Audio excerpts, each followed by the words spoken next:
So I'm pretty sure everybody and their mama that heard about this Pooh Shiesty situation. But in case you didn't, let me fill you in. So there's a rapper by the name of Pooh Shiesty from Memphis, Tennessee, and he just got out of prison back in November. Now this artist is signed to another rapper named Gucci Mane. Back in 2020 or 2021, he signed to this artist, and in my opinion, he helped him, blow up. Fast forward to 2026, I'm guessing the label or the contract was looking sketchy. So Pooh Shiesty did something that is straight out of Boondocks. He gathered up a couple of his friends, drove to a meeting held by Gucci Mane with his ankle monitor on, robbed him at gunpoint, made him sign a contract, and then his friends started posting on social media with the jury that they robbed from them. Like, this nigga thought he was in a movie. But yeah, I've been hearing everybody clown him and just, bring up how stupid he is. Rightfully so. I tell you all the time that over here, man, we try to look at things not in a linear perspective. We gotta look back, forward, the middle, you know what I'm saying? And with this Pooh Shiesty situation, looking back can give us the answer. Photo surfaces of Memphis rapper Pooh Shiesty wearing an ankle monitor at age 11.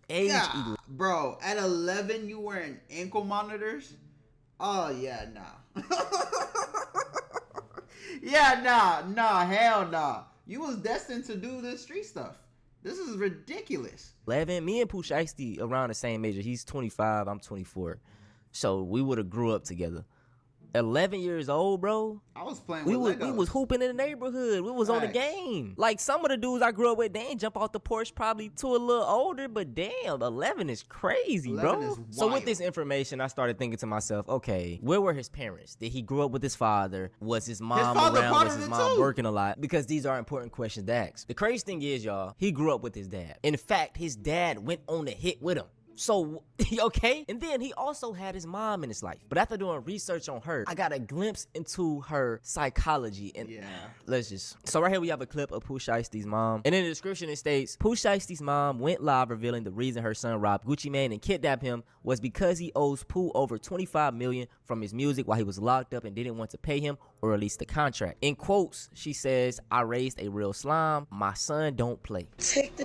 He kept him home. Do you hear this? These are the people that's raising the kids right now. That is ridiculous. What else do we expect? And kept away from around some suckers and pluckers. I prayed for them, man. My young nigga looks so good, man. My whole family here. Do you know how good I feel? It's hard to get people together. It's hard to get people together and be quiet. But if you fucking play with me, they already know my own 100. Don't listen to these people, man. My own 100, man. I'm too 100. That's why they be talking about me. Lying and deceit. Going against me. I'm too 100, man. Obviously, Pooh Shiesty needs to be held accountable, and he is going to be. But like I said, just looking back at his parents, the folks that raised him, they acting just like him. His mom is acting like a younger teen. His dad is dumb as hell, going on hits with him. Like, this shit is literally pissing me off. And there is a saying that it takes a village to raise a child, which is completely true. But I have a quote from a Baltimorean, and he breaks it down perfectly. You know how we say it take a village to raise a child? But what if the village is retarded? What you think it's gonna produce? They accents sound like some UK shit. It sound like a blend of UK. I don't know. This shit is cool as hell. I love their accent. But anyway, it takes a village to raise a child. But if the village is contaminated and the people around them also don't know any better, then you're destined to have some Pooh Shiesties. You're destined to have some degenerates. I'm not a criminal, but if I was, I feel like the #1 rule would be don't commit crimes while wearing an ankle monitor. That's obvious. And that's the thing that was blowing my mind. They said he even just got off the phone with his parole officer, right? He told his parole officer where he was at. And then you went and did that? Like, literally 5 minutes after getting off the phone with his parole officer, he went and did that. You're dumb. You're stupid. You're dumb as hell. Yes. Yeah. So anyway, I just got my hands on the 32-page federal criminal complaint for Pooh Shiesty, his daddy, Big 30, and 6 others. So let me walk you through what the feds are alleging happened in this complaint. So let's start off with the defendants. There's Lontrell Williams Jr., a.k.a. Pooh Shiesty, Lontrell Williams Sr., his daddy, Rodney White Jr., a.k.a. Big 30, Demarcus Glover, Darian McDaniel, Terrence Rogers, Corday Johnson, Kadarius Waters, and Demarion Gibson. And they're all charged with kidnapping, conspiracy to commit kidnapping, and robbery stemming from an incident that happened on January 10th, 2026 in Dallas, Texas. So according to the complaint on January 10, 2026, 3 victims who are referred to by their initials in the complaint, and the first victim has the initials RD, as in Raydrick Davis, MM, and BP. It says they all flew into Dallas for what they thought was a business meeting. Lontrell Williams Jr., Pooh Shiesty, was signed to RD's label 1017 since around 2021. Okay, so it's clear RD is Gucci Mane. Now this begs the question, did Gucci Mane snitch? Obviously I don't care. I'm not in the streets, never will be, never entertain those type of politics. But I can understand if Gucci Mane is living that life, then tells the police is kind of hypocritical of what he raps about. But on the other hand, Gucci is elevated now. He has a record label. He's, you know, in his 40s now. 50. I don't think he's trying to do these street activities. So if he called the police, I mean, shit, I don't know shit. You know what I'm saying? Gucci. Okay. And the point of this meeting was because Pooh Shiesty was upset with the terms of his contract and he wanted to be released from his contract. So Pooh asked Gucci to come to Dallas so they could meet about, quote, business. Gucci, his head of security, another security officer, and the other 2 victims pull up to the studio around 1:45 for this meeting, but it was closed. Around 3:15, Pooh Shiesty's dad, William Sr., gets the owner of the studio to open it up for them. William Sr. is seen on video surveillance at 3:28 standing. And that's the stupidest thing I'll be saying, bro. When you commit crime in 2026, you cannot get away with it, bro. There's cameras literally everywhere. You look here, there's a camera. You look there, there's a camera. Even this computer I'm recording off of, it's a camera spying on us right now. If you pull your pants down and look at your booty crack, there's a camera in your booty crack. They looking everywhere, bro. You can't get away with crime.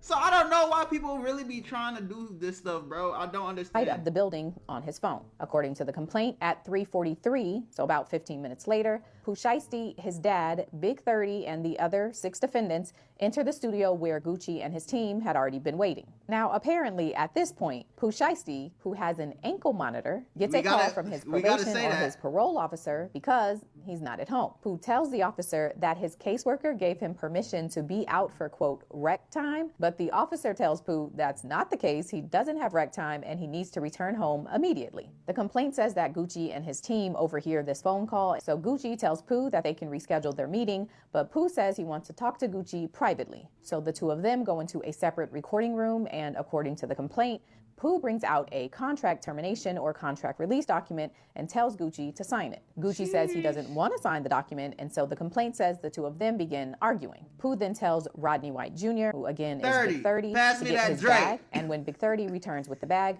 Pooh allegedly pulls out a black AK-style pistol, points it at Gucci, and then demands he signs the contract release. And I want to remind y'all, Pooh Shiesty went to jail for shooting somebody in the ass with a Draco. And guess what he's toting right now? A Draco. These motherfuckers don't learn.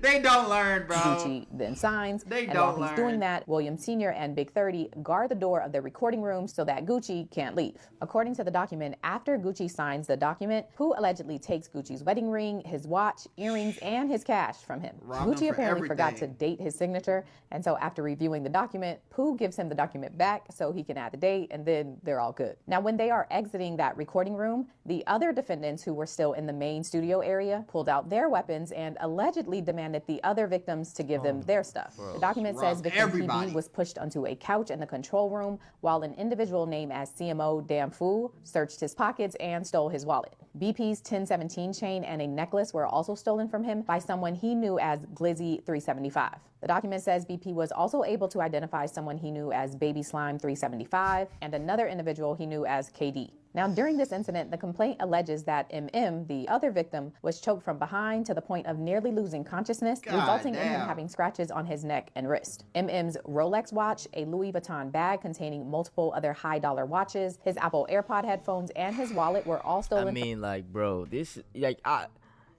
crazy, can't understand if they would have just forced Gucci to sign the damn document. They robbed them, too. Doing all of this, y'all asking for just, come on, bro.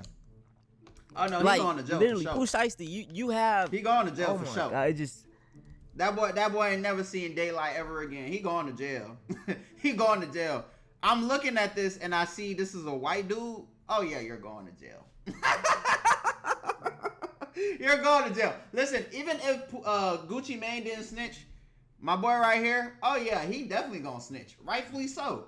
I ain't do nothing to you. Why you robbing me from my Rolex? Why you robbing me from my other stuff? You just taking my AirPods alone. I'm calling the cops on your ass. I don't play. Bro, if I'm getting robbed, I'm calling the cops. I don't care, bro. I don't live by these street rules. And I'm pretty sure he doesn't either. So best believe he calling the cops. He giving the cops everything. The names, the Instagrams, everything. Messed up contract or not, bro, you have the resources to generate generational wealth. Like, I just don't see how a 40, I don't know how old his dad is, 40, 50-year-old man can sit here and co-sign your son that just got out of jail and allow him to do this and also rob the people there. Like, oh my God. From him, but he happened to have an Apple AirTag located in the Louis Vuitton bag, and so he provided that to law enforcement, which were able to track the last known location. And then, according to the complaint, Pooh Shiesty pointed the barrel of the firearm to the back of BP's head and orders him and Gucci to leave the studio. According to law enforcement, video surveillance shows the defendants leaving the building at approximately 4:58 p.m. So that's the outline of what the feds say happened at the studio. So now let's get into some of the evidence law enforcement says they have to show that these defendants committed this crime. And it starts with some surveillance videos recovered from another building in the area. That video shows a white Buick. Sorry to pause, but in 2026, nigga, it's no crime you can get away with. What I'm saying. Everybody got Ring doorbell cameras, everybody got security, businesses got all this stuff. Anything you do is gonna be recorded. Just stay out the way, bruh. A black Dodge Charger Hellcat, and a black Dodge Ram, all pulling off shortly after the incident.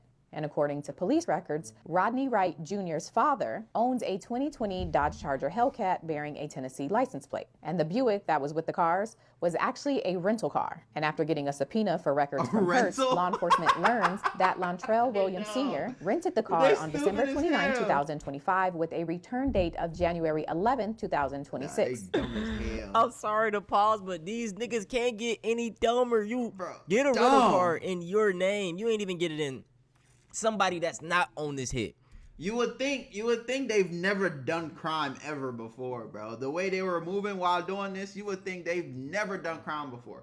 They dumb as hell, bro. The whole thing just stupid. I even heard some of the guys who were involved with this, they had to get a Greyhound from where they was at to Dallas just to do this. Imagine that. You gotta get a Greyhound. Y'all don't got enough money to get them boys a plane ticket or nothing? So you broke and you dumb and you a criminal. Now you about to go to jail. Oh yeah, they gonna have a field day with y'all in the jail.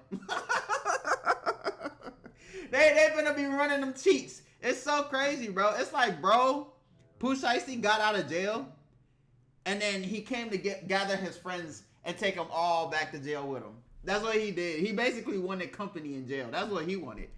That's crazy. You get it in your name.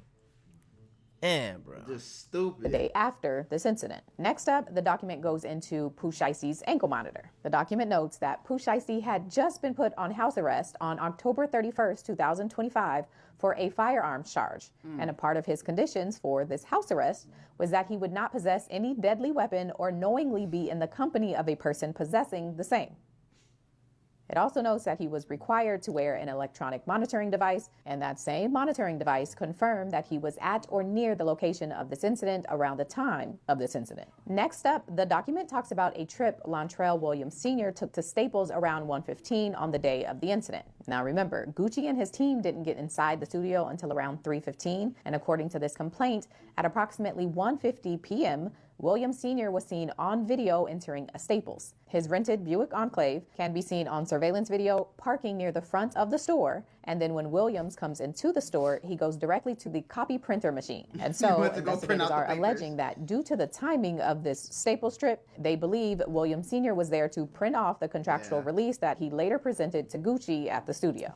All right, next up are cell phone records. And according to investigators, they say that these records show some of the defendants driving from Memphis on January 8th and arriving in Dallas in the early morning hours of January 9th. And if one person having an ankle monitor wasn't enough, defendant Glover apparently also had an ankle monitor on, and his monitor also aligns with what all the other evidence is showing. Investigators also received records from Greyhound, which apparently showed defendants Glover, Rogers, Gibson, and McDaniel traveling from Dallas, Texas back to Memphis, Tennessee after the alleged incident. 3 of the other defendants who didn't take the Greyhound drove back to Memphis in the Hellcat, and when they got to Memphis, they stayed at a Comfort Inn, and while they were there, the Hellcat was apparently reported stolen. I'm assuming that's on purpose, but there's a lot going on.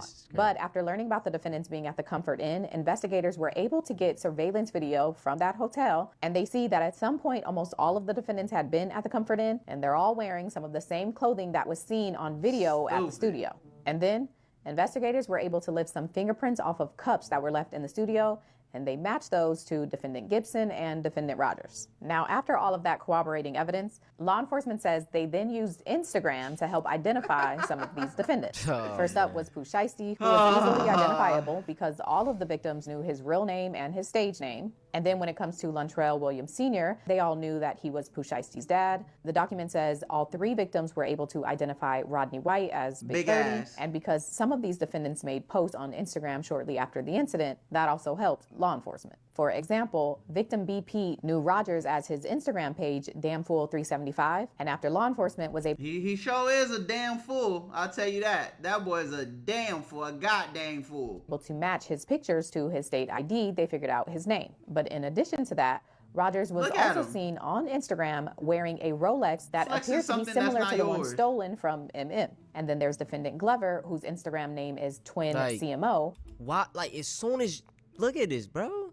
Immediately, he flexing that mud. I mean, y'all, it's like y'all want to be caught, man. Facts. First thing you do is go post a picture of what you did online. Facts. Stupid as hell. Listen, bro, I understand when you starve and you got to do things you don't want to do. But in this situation, they're not in that. It's not that. Just dumb activities, bro. And his Instagram account later posted stories of him having a Rolex, a large amount of cash, and tagged Dallas, Texas as his location. Now, is the point to get away with the crime or not? Shout out to her page, man. She break down stuff like this all the time. Makes it easily digestible. Go show her some love. I believe she also has a YouTube channel, by the way. But look, that's in this video, man. Hope you guys enjoyed.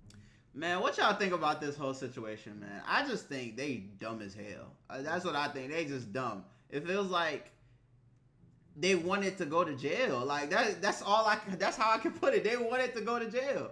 But let me know what y'all think, man. Go ahead, like the video, subscribe, and I'll catch y'all in the next video.